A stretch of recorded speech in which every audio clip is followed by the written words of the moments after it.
आत्मघाती निवारण और वास्तु समाधान। विकिपीडिया के अनुसार हर लाख लोगों में 10.5 लोग ये आत्मघाती के लिए प्रयत्न करते रह रहा है इस भारतवर्ष में। एक्सीडेंट्स में डेथ रेट हो या बीमारियों में डेथ रेट हो, उससे तुलना करने में इस डेथ रेट को जीरो को लाने के लिए सारा समाज हम प्रयत्न करना पड़ेगा, क्योंकि हमारे धर्मशास्त्र के अनुसार सारे पापों में सबसे भयानक पाप होने वाली है यह आत्मघाती। कारण ईश्वर ने दिया तो जन्म को बीच में तोड़ के उसको आत्मघाती के प्रयत्न करना, ये ईश्वर का आज्ञा का उल्लंघन होता है। इसलिए ये गो हत्या से भी भयानक पाप होगा, एक बहुत निंदनीय होता है। ये कभी हिम्मत वाला काम नहीं होता है। हम सारे लोग जानने वाली बात है, जैसा दिन और रात रहेगा एक के बगल में दूसरा, वैसी सुख और दुख भी दोनों बगल में रहेगा। लेकिन फैमिली में जो वैल्यूज का जो डिटीरिएशन है, वो सबसे बड़ा इम्पोर्टेंट कारण बन रहा है ये आत्मघाती के लिए, ये आत्मघातियों का ये संख्या बनने के लिए। तो इस आत्मघाती को हमने निवारण करने के लिए वास्तुशास्त्र उनका तरफ से जो भी करना है वो प्रयत्न करते रह रहा है। कई नियमों को हमारे को देते रह रहा है, बहुत सारे उपाय देते रह रहा है ये वास्तुशास्त्र। वास्तुशास्त्र के अनुसार किस प्रकार के वास्तु के कमियां रहने से ऐसा स्थिति उत्पन्न होगा, उसके बारे में एक बार हमें थोड़ा सोचेंगे।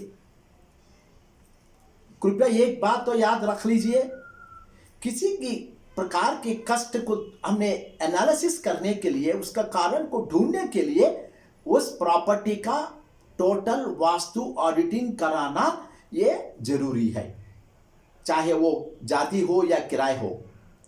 हर प्रॉपर्टी का हमने जिस एक प्रॉपर्टी में हम रह रहा, तो उस प्रॉपर्टी का पूरा वास्तु ऑडिटिंग करने से ही हर समस्या का समाधान हमको मिलेगा। लेकिन इस समस्या के लिए किस किस प्रकार के दोष रहने से ऐसा उत्पन्न हो सकता है, उसके बारे में सोचने में सबसे पहले प्रॉपर्टी को अगर पश्चिम निवृत्ति से या दक्षिण निवृत्ति से स्ट्रीट अगर सड़क अगर मार रही है, तो ऐसी स्थिति कभी उत्पन्न हो सकता है। और दूसरी बात, अगर प्रॉपर्टी को हमने पूरब के तरफ थोड़ा भी जगह नहीं छोड़ के पूरब के दीवार पे अगर मकान बना दे के हमने उस मकान में निवृत्ति में, पश्चिम निवृत्ति में हो या दक्षिण निवृत्ति में हो, अगर कुछ पिट या कुछ गड़ा रहा तो ये स्थिति उत्पन्न हो सकता है। और एक बात है, पूरब आग्नेय में अगर सड़क मार रही है, उसके साथ ही साथ और पूरब के दीवार पे कंपाउंड वॉल को लग के सीढ़ियां भी बना हुआ है, और उसी प्रॉपर्टी में निवृत्ति डायरेक्शन में, पश्चिम निवृत्ति में हो या दक्षिण निवृत्ति में हो, अगर कुछ पिट या कुछ गड़ा रहा तो भी ये स्थिति उत्पन्न हो सकता है। अब मकान के अंदर एक कमरे के लिए रहा, तो वो दरवाजा के बारे में सोचने में, अगर 2 दरवाजा रहा, वो भी दोनों भी गलत डायरेक्शन में अगर ऐसे रहा, खासकर किसी भी कमरे को अगर निवृत्ति में, पश्चिम निवृत्ति में हो या दक्षिण निवृत्ति में हो, अगर दरवाजा रहा, तब भी ये स्थिति उत्पन्न हो सकता है। तो मैं सारे नियमों को हम यहाँ पे चर्चा करना मुश्किल हो सकता है, लेकिन थोड़ा इंपॉर्टेंट जो भी मुद्दे हैं वो सब कुछ आपको मैंने पेश किया है। आपको कहीं किसी को भी अगर ऐसी स्थिति में अगर कुछ भी शक लग रहा, तो आपने ज़्यादा देर मत कीजिए। आपका कॉन्फिडेंशियल, आप जिसको किसी के ऊपर आपको कॉन्फिडेंस रहा, वो तो क्वालिफाइड वास्तु सिद्धांत को अपना लेके आपने जरूर समाधान निकाल सकता है।